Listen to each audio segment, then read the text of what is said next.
Photoshop problems और उनके solutions.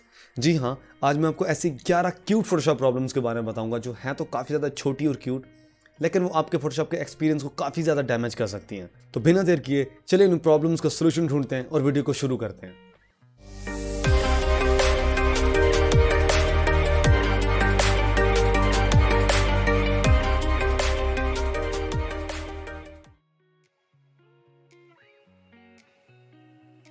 और तो सबसे पहली प्रॉब्लम ब्रश का क्रॉस है। तो वो प्रॉब्लम क्या है ये देखें। फॉर एग्जाम्पल आप ब्रश टूल सेलेक्ट करते हो और यहाँ से आप कोई भी ब्रश सेलेक्ट करते हो। मैं यहाँ से जनरल ब्रशेस में से एक नॉर्मल सा ब्रश सॉफ्ट राउंड सेलेक्ट कर लेता हूँ और यहाँ पर देखिए इसका साइज़ मैंने 100 पिक्सल्स रख लिया है। मैं जब यहाँ पर पेंट करता हूँ तो यहाँ पर इसका मतलब ब्रश के क्रॉस करके साइज़ क्यों नहीं शो हो रहा, मुझे सिर्फ ये प्लस का साइन क्यों शो हो रहा है। इसकी एक वजह है, आपने कैप्स लॉक को प्रेस किया हुआ है। आपका कैप्स लॉक इनेबल है, जब आप उसको डिसेबल करोगे तो आपके पास यहाँ पर फिर से क्रॉसर दिखने लगेगा। लेकिन अगर गलती से आपने कैप्स लॉक इनेबल किया हुआ है तो यहाँ से फिर यहाँ पर प्लस का साइन आ जाएगा। इस प्रॉब्लम को मुझे सॉल्व करने में 1 साल लगे थे। मैं तो इतना बड़ा पागल था, लेकिन आपको मैं बता रहा हूँ प्रॉब्लम, अगर आप भी इसको फेस कर रहे हो तो जल्दी से सॉल्व कर लो। आपको पता चल रहा है कि आप कौन सा ब्रश यहाँ पर सेलेक्ट करना चाह रहे हो, क्योंकि ये सारे ब्रशेस तो एक जैसी एक लाइन है। अब यहाँ पर एक ब्रश सेलेक्ट करते हैं और यहाँ पर देखिए ये ग्रास बन के आ गया यहाँ पर। ऑलराइट, तो अब मैं एक नया और ब्रश सेलेक्ट करता हूँ तो मुझे पता नहीं चल रहा कि मैंने कौन सा सिलेक्ट करना है, लेकिन मैं बस यहाँ पर अंधाधुंध चेक करता जाऊँगा और यहाँ से फिर मुझे पता चल रहा है कि हाँ अभी ये ब्रश तो वो वाला था जो मैं सिलेक्ट कर रहा था। तो ये प्रॉब्लम सब लोग फेस करते हैं जो न्यूली फोटोशॉप में आए हैं और एक नया फोटोशॉप इंस्टॉल करते हैं। तो उनको यहाँ पर पता नहीं चल रहा कि कौन सा ब्रश वो सिलेक्ट करना चाह रहे हैं, यानी ब्रश की टिप उनको नज़र नहीं आ रही होती।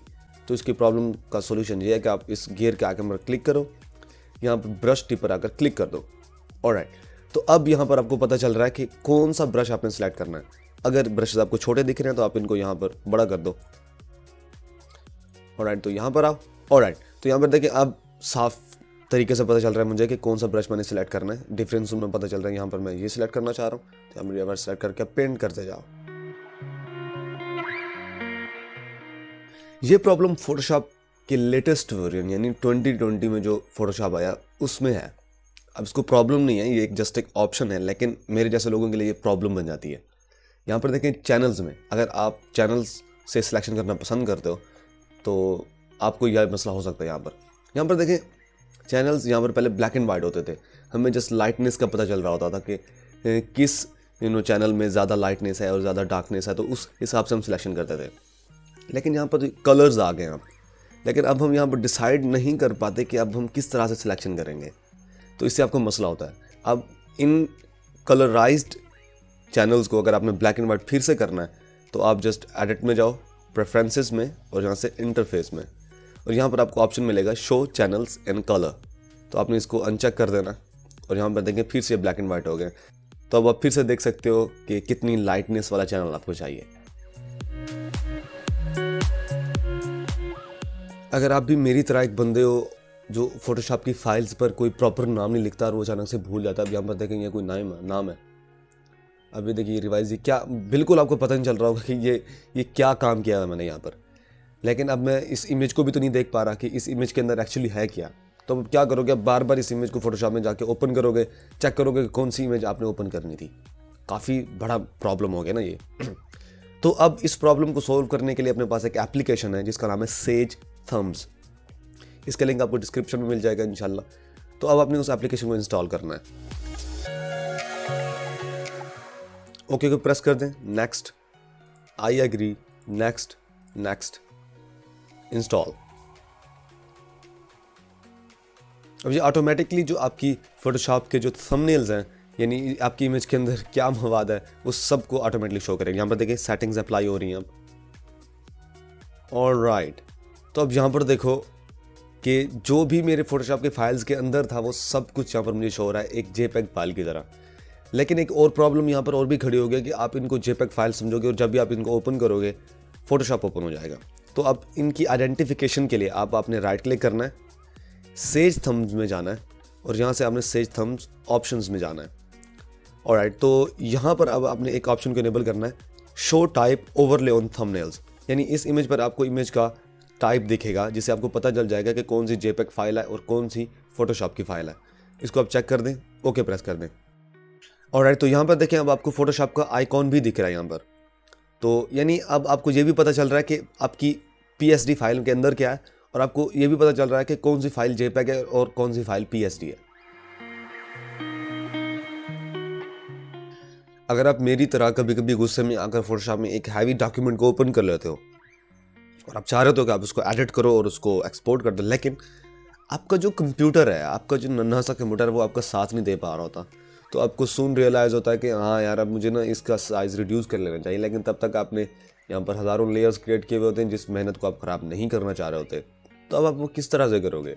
और इसके अलावा ये एक प्रॉब्लम है, और इसको आप टिप भी समझ लो कि आप किस तरह से एक इमेज का साइज़ ड्यूरिंग एडिटिंग छोटा कर सकते हो या बड़ा कर सकते हो। तो अब यहाँ पर फॉर एग्जांपल इस इमेज का साइज़ जो भी है, अब आप इसको रिड्यूस करना चाह रहे हो, तो इमेज में जाओ, इमेज साइज़ में। वैसे इस इमेज का साइज़ मैंने पहले से ही छोटा किया था जब मैं इसको एडिट कर रहा था। तो अगर आप इससे भी मज़ीद कम करना चाहते हो तो यहाँ पर आप इसको फॉर एग्जांपल यहाँ पर देखें 3508 पिक्सल्स का है, यहाँ पर 2000 रख लो, तो ऊपर वाले जो है वो ऑटोमेटिकली कम हो जाएंगे। लेकिन अगर आप इस ऑप्शन को यानी इस लिंक को अनचेक कर दोगे तो प्रॉब्लम हो जाएगी, आपकी इमेज के जो साइज़ होगा उसका कैनवस साइज़ वो ख़राब हो जाएगा। तो आपने इसको चेक करना है, यहाँ पर चेक करके रखना है, और यहाँ पर आप 2000 टाइप करो, जो भी टाइप करो ये ऑटोमेटिकली यहाँ पर चेंज होना चाहिए, ताकि आपकी जो इमेज का साइज़ है, जो डायमेंशंस हैं वो सेम रहनी चाहिए। उसके बाद आपने ओके प्रेस कर देना है। ये देखिए इमेज जूम आउट हुई, इसका मतलब आपकी इमेज का साइज़ रिड्यूस हुआ। तो अब आपका जो फोटोशॉप है या आपका जो कंप्यूटर है इस इमेज को आसानी से एडिट कर लेगा। आपको पता है मैंने फोटोशॉप में ये डॉक्यूमेंट ओपन किया हुआ है, ये जस्ट फोटोशॉप में ओपन हुआ है। यहाँ पर देखें, यहाँ पर मैं डॉक्यूमेंट ओपन किया हुआ है, लेकिन आप उसको ढूंढ पा रहे हो? बिल्कुल नहीं। ये प्रॉब्लम आप भी फेस करते होगे कभी ना कभी, जब आपके डॉक्यूमेंट का बैकग्राउंड कलर और आपके जो फोटोशॉप का लेआउट का कलर है वो मैच हो जाता है। अब यहाँ पर देखें, मेरी जो इमेज है फॉर एग्जांपल, मेरी ज़रूरत थी कि मैं ये वाला कलर रखूँ अपनी इमेज में, लेकिन फोटोशॉप में तो वही सेम कलर था। तो अब यहाँ पर मुझे काफ़ी प्रॉब्लम हो रही है डॉक्यूमेंट को देखने में और डिफरेंस क्रिएट करने में फोटोशॉप में और मेरे डॉक्यूमेंट में। तो अब आपने यहाँ पर आपका जो डॉक्यूमेंट है, आप यहाँ पर साइड पे क्लिक करना है, डॉक्यूमेंट में नहीं क्लिक करना, साइड पे क्लिक करना है, और यहाँ से आप ब्लैक सेलेक्ट कर लो कलर, यानी आप यहाँ पर फोटोशॉप के लेआउट का कलर सेलेक्ट कर रहे हो। यहाँ से आप कस्टम पर क्लिक करोगे, यहाँ पर आपको ब्लूइश कलर मिलेगा। उसके अलावा जब आप राइट क्लिक करोगे और यहाँ से आप सेलेक्ट कस्टम कलर पर करोगे तो आप कोई भी कलर सेलेक्ट कर सकते हो, यानी आपके जो बैकग्राउंड कलर में ब्लू भी हो सकता है, ये वाला ब्लू, तो आप यहाँ पर रेड सेलेक्ट कर लो। ऑलराइट, तो अगर आपके जो इमेज का बैकग्राउंड कलर है या कोई भी कलर है आपके फोटोशॉप के लेआउट से मैच हो रहा है, तो आप फोटोशॉप के लेआउट का कलर चेंज कर सकते हो। आपको बैकग्राउंड कलर चेंज करने की ज़रूरत नहीं है। जब आप फोटोशॉप में कोई इमेज ओपन करते हो तो जब तक आप उसको जूम ना करो, आप उसको हैंड टूल से मूव नहीं कर पाते। जब वो फिट हो आप उसको तब भी मूव नहीं कर सकते, जब आप जूम आउट करो तब तो सवाल ही पैदा नहीं होता ना। लेकिन फॉर एग्जांपल आप यहाँ पर कोई काम कर रहे हो और आपके पास यहाँ पर जगह नहीं बचती और आप चाह रहे हो कि आप इसको यहाँ पर मूव करके यहाँ रख लो थोड़ा सा, और यहाँ पर आपने कुछ पेंट वगैरह करना है, तो आपको प्रॉब्लम होती है। तो इस प्रॉब्लम को हम सॉल्व करेंगे।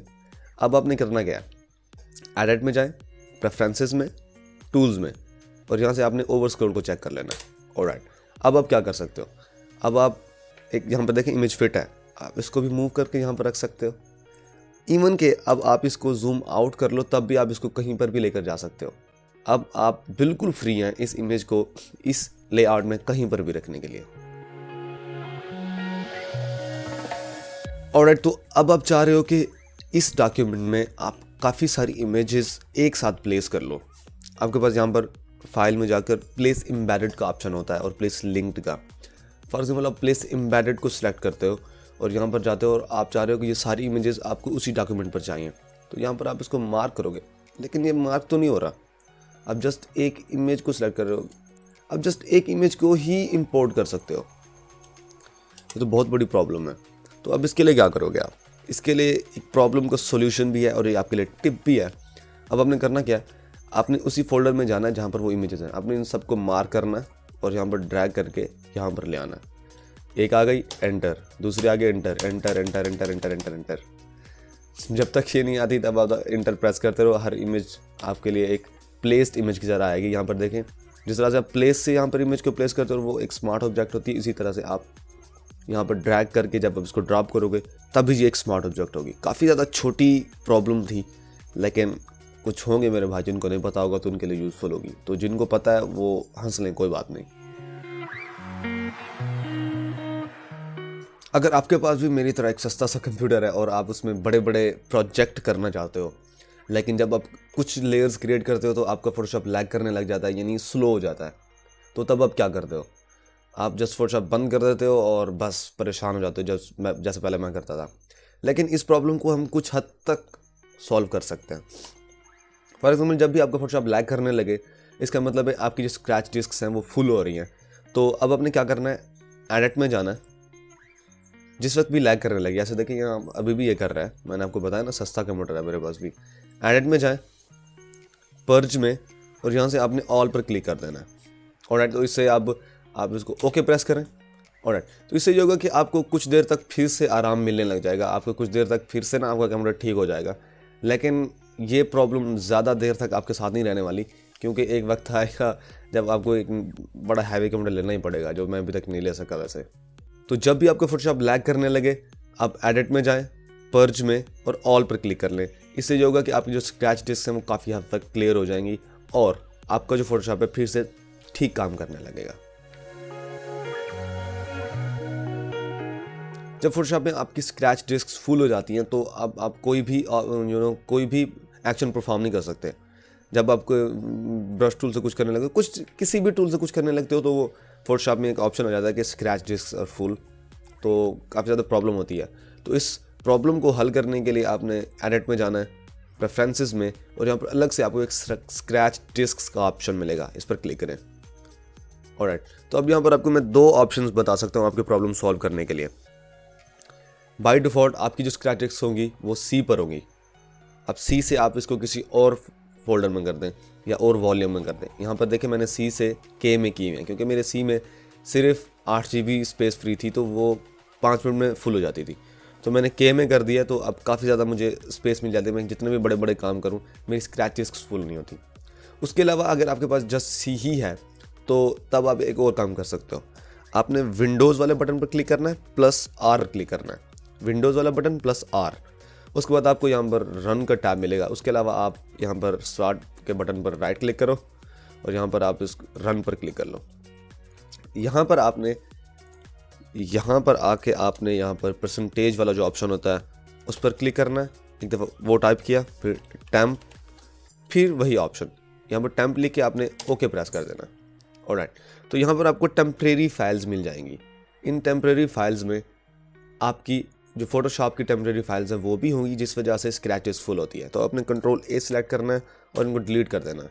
डरना नहीं है, बस डिलीट ही कर देना है इनको। ऑलराइट, जो चीज़ें डिलीट नहीं हो रही उनको आप स्किप कर दो। ऑलराइट, तो इससे आपकी जो स्क्रैच डिस्क है वो काफ़ी ज़्यादा फ्री हो जाएंगी और आप अपने फोटोशॉप में जो आपका काम है उसको कंटिन्यू कर सकते हो। फॉर एग्जाम्पल, आपने काफ़ी सारे डॉक्यूमेंट्स ओपन किए हुए हैं, जैसे यहाँ पर देखिए मैंने लाइन लगाई हुई है डॉक्यूमेंट्स की, और अब मैं चाह रहा हूँ कि ये जो थंबनेल्स हैं, ये मेरी यूट्यूब की वीडियोस के थंबनेल्स आपने देखे होंगे। अब मैं चाह रहा हूँ कि इन थंबनेल्स को इस डॉक्यूमेंट पर लेकर जाऊँ, लेकिन आपने वो इमेजेस यहाँ पर ओपन की हुई हैं। काफ़ी सारे लोग होते हैं इमेजेस को ओपन करके एक डॉक्यूमेंट में लेकर जाते हैं। जैसे फॉर एग्जाम्पल आप इसको यहाँ पर ड्रैग करते हो और यहाँ से किसी और इमेज में लेकर जाते हो, तो इससे तो प्रॉब्लम हो रही है ना काफ़ी ज़्यादा। यहाँ पर देखिए, अगर मैं इस इमेज को लेकर जाना चाह रहा हूँ अपनी उसी मतलब इस वाले डॉक्यूमेंट में, तो वो तो मुझे मिल ही नहीं रहा, वो तो मुझे यहाँ पर मिल रहा है और वो इमेज है ये वाली, तो काफ़ी ज़्यादा प्रॉब्लम होती है ना। तो इसका भी एक सोल्यूशन है। अब आपने करना क्या है, कोई भी इमेज है और कोई भी इमेज जो कहीं पर भी है उसको छोड़ दें आप।